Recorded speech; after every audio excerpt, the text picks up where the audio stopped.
Muraho neza, ni Coach Niyonzima Emile. Muri iyi video ndabagezaho ibintu 5 ugomba kumenya mbere yo kugura imodoka ya hybrid.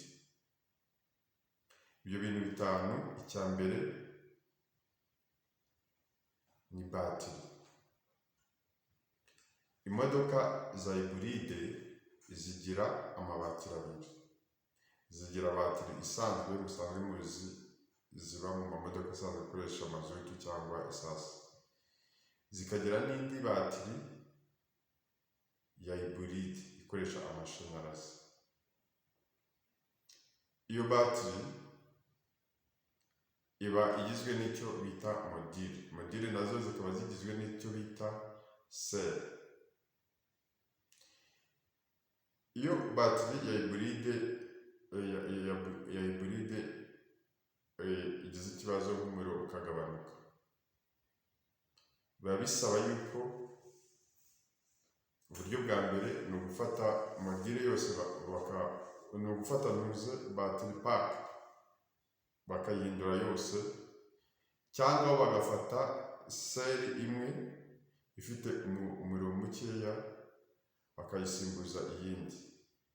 Hano mu Rwanda abantu benshi bakunda gukoresha uburyo bwo guhindura amaseri. Usanga urugero nka Kia K5, ntekereza ntabwo nibuka imibare neza ariko iba ifite utubatiri banza turi hagati, ariko ni twinshi, n'utubatiri twinshi ntabwo nibuka imibare, gusa ariko tuba turi hejuru ya 25. Ni ukuvuga ngo iyo akabatiri kamwe gapfuye cyangwa kagize ikibazo baragasimbuza ako twise seri. Iyo seri imwe hano mu Rwanda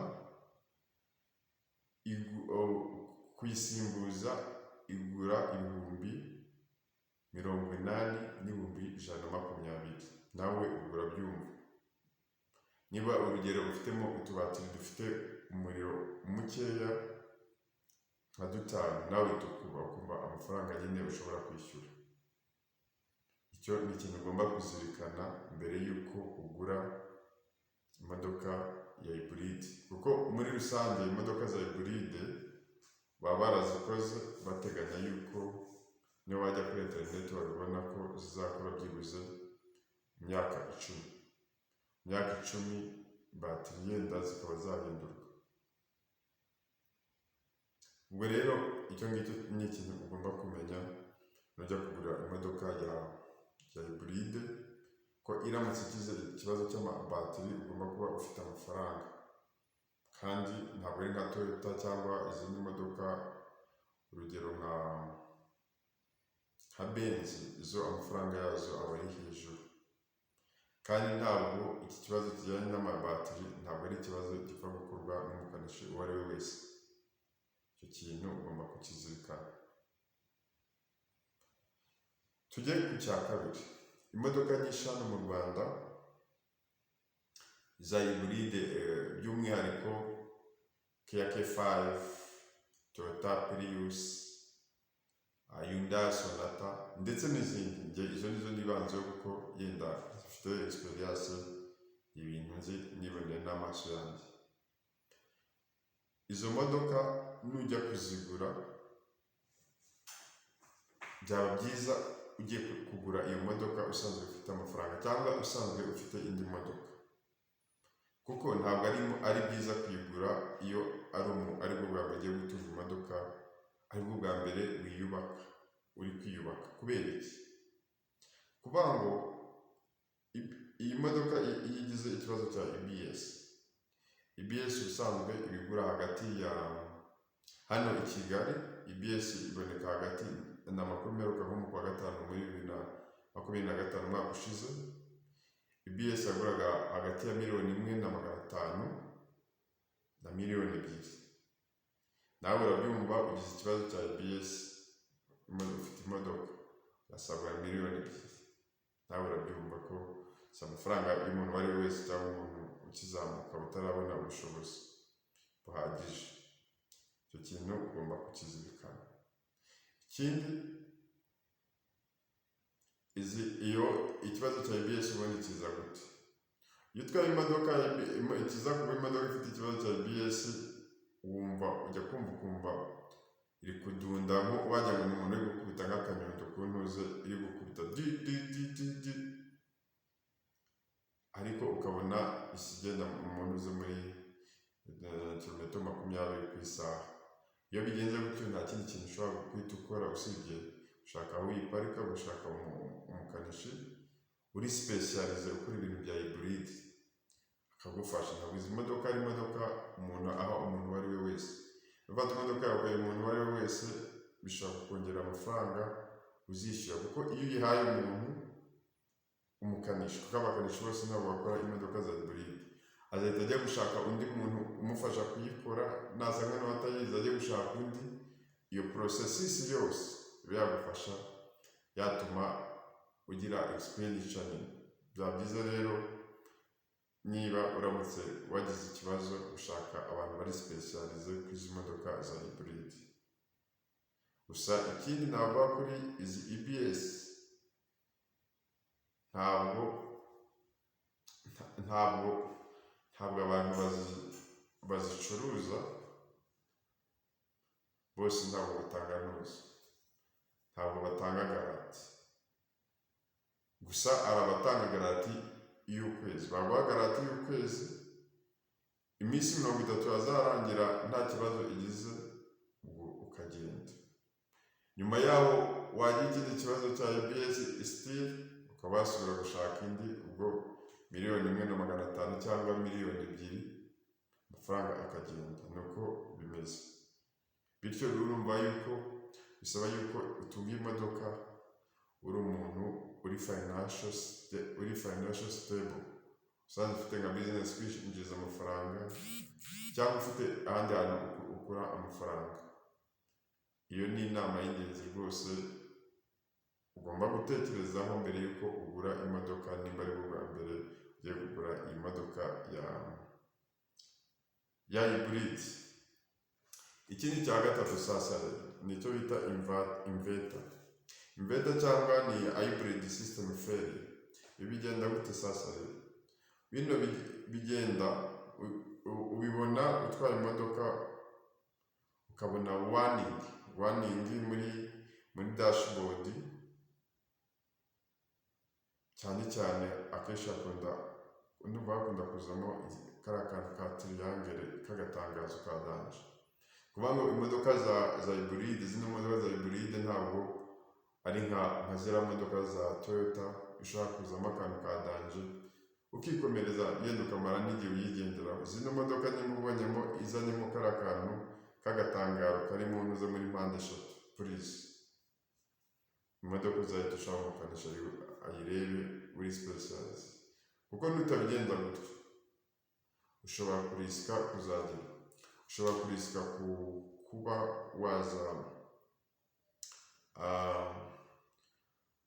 wazishyura amafaranga menshi. Urugero, ushobora kuba yari ufite icyo kibazo, nyuma ugasanga haje ikibazo cyanduze cya moteri y'izi modoka za hybrid, amakeya ukazo za Dubai baba bazigurisha 1,000,000 cyangwa 5,000,000. nawe ubwo uri kubyumva yuko wagera ko ni imodoka nziza pe, zigira komforo, zituma usevinga amavuta, fuel. Ni imodoka ikunditse kabisa, ariko bino bintu ugomba kubizirikana mu gihe ukishakisha utarabona amafaranga menshi cyane.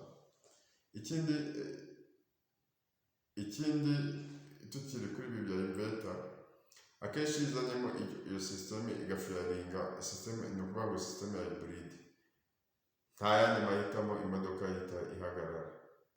Ndumva si ubwa mbere wari bwabone ku muhanda nk'imodoka yanuze ya hybrid yahise yifunga yo ubwayo igahita ihagarara. Reka tujye noneho ku cya kane mbere yuko tugera ku cya nyuma gisoza.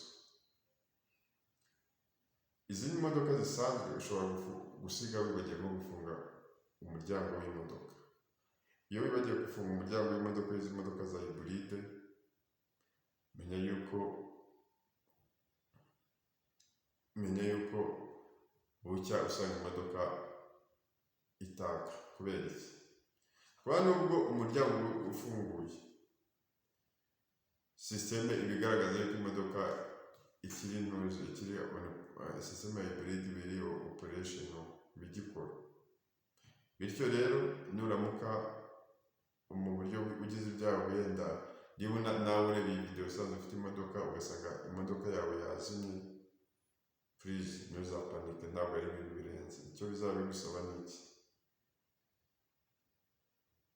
Ni ugushaka nk'umukanishi cyangwa undi muntu ufite batiri akayikuzanira, bagafata batiri isanzwe bakayihuza n'iyo batiri y'imodoka ariko itari iya hybride. Ni ukuvuga ngo batiri zisanzwe isanzwe imbere mu modoka hakajyamo umuntu akatsa, imodoka ihita ikanguka ikihita noneho itangira gucaginga, ikibazo kigahita gikemuka. Ariko uramutse uhamagaye umukanishi wapanitse azi ko utabizi, byaguca amafaranga menshi, kandi uramutse ukodeshe batiri ndageza bitakurenza inoti ya 5 wenda uramutse wegeye ahantu umuntu uzi ubutiza batiri ari. Icyo nicyo ugomba kukizirikana. Ikindi, ziriya modoka zigira udukamera, ari udukamera tuba hejuru yo kwa shoferi, akenshi tuba kari hejuru kwa shoferi.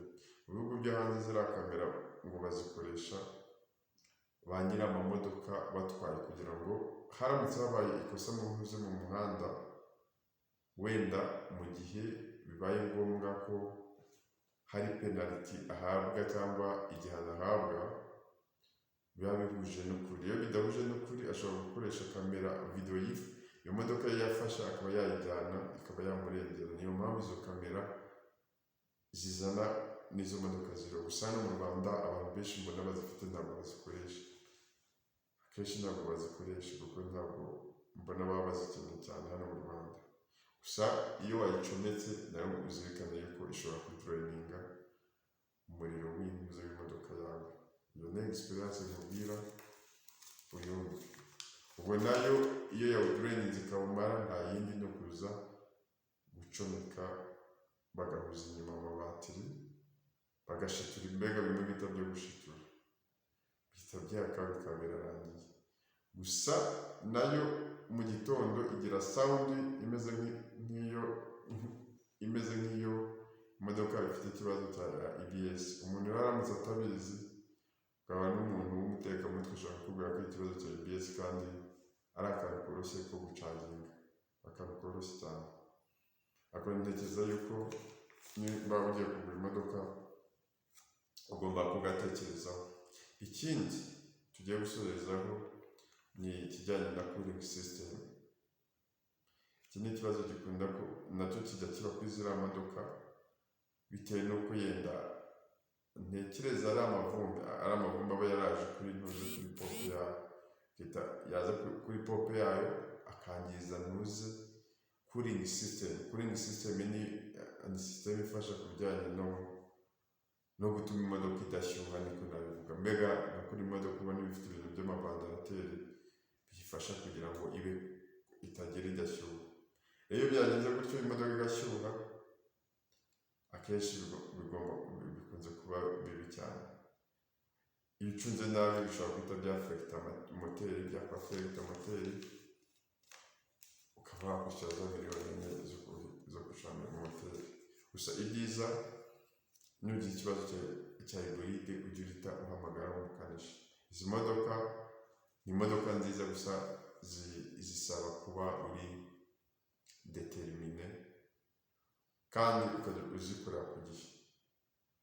Ikindi ntekereza atari igitekerezo cyiza uramutse utunze zino modoka, nimba warayiguze ukajya muri kamera ukayimara nk'imyaka 3 taraguteza ikibazo, iyo modoka ushaka wanayigurisha ukayikuraho.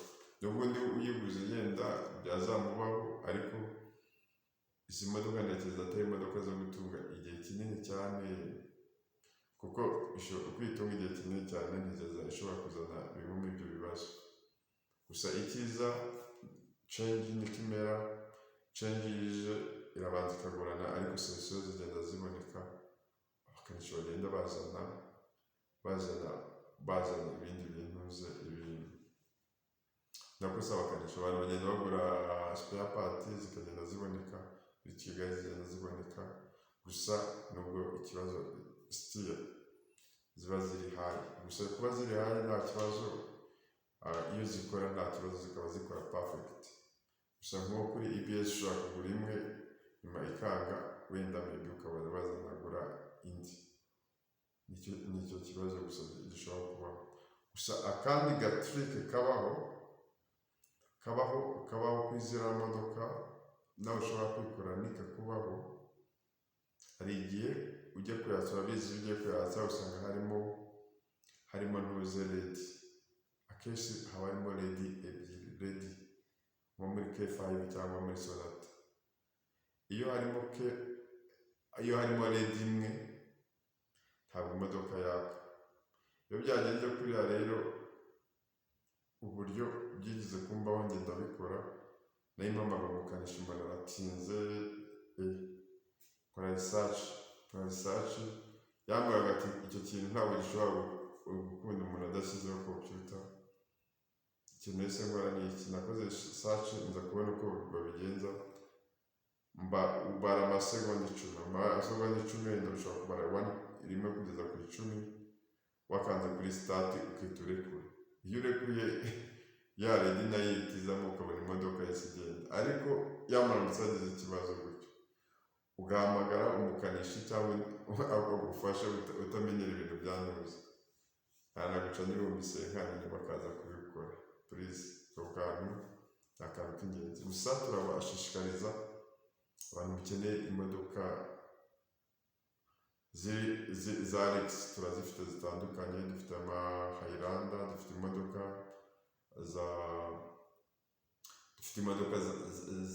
za Kia Sorento dufite imodoka za Toyota Fortuner 2018 dufite imodoka zira zitwa CRH zino bakunda gutaha zira Chery dufite imodoka nyinshi kuri site yacu wadusura yitwa kigalilife.co.rw cyangwa ushobora kumpamagara kuri 0783 mu gihe waba wifuza kugura imodoka tugufasha kugura imodoka nziza kandi ihesha agaciro amafaranga yawe mu buryo bwiza buteguye neza nta stress tukwifurije kugira ibihe byiza wakoze gukurikiza iyi video niba ari bwo bwa mbere udusuye kuri channel yacu ya coach Niyonzima Emile ushobora gukanda subscribe ushobora gusharinga ushobora no gukanda like murakoze cyane bye bye